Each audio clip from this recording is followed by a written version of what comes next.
De Niro in a mob movie. Who'd have thought?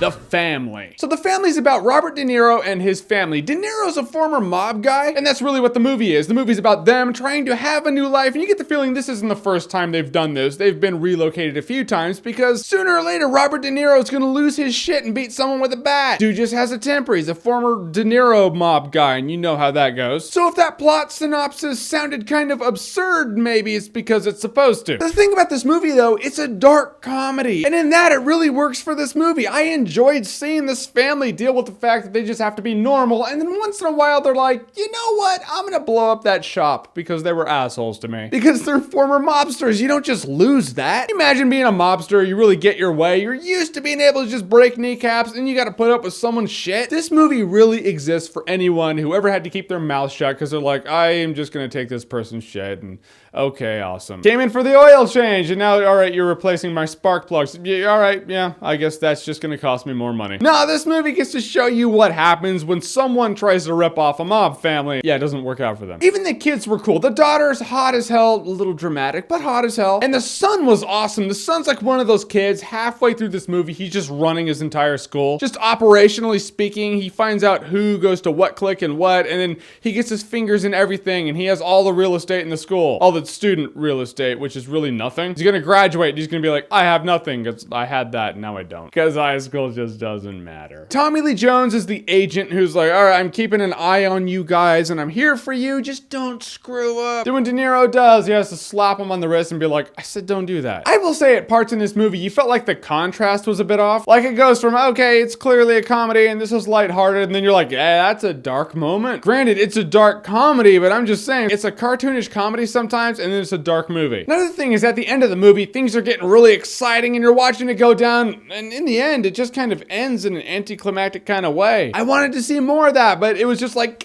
stuff, and then end credits. I was like, what is this, Transformers? We're doing the really abrupt endings? Oh, okay, I guess we are. Sometimes when you're watching them fit in, you're like, all right, we're watching the neighborly element of it all, and well, sometimes it's a little boring. You know it's building up to something, and it is, but sometimes it just does get boring. The movie's 2 hours long. When you get out of it and you reflect back, it felt like 2.5. I think if they had a little bit of time management in there, they could have used 2 hours a little better for the movie. But in the end, I dug this movie. It was a really cool mob movie, or at least former mob movie. I dug the humor. I dug the dark comedy. It's not like the next Goodfellas or anything, although there is a pretty cool Goodfellas reference in this movie. But it's enjoyable, and The Family is a good time. No alcohol required. So if you were in the witness protection program, or you had the opportunity to start a whole new life, where would you want it to be? Where would you go? Whatever you think, comment below, let me know. And as always, if you like what you've seen here and you want to see more, click right here to see more.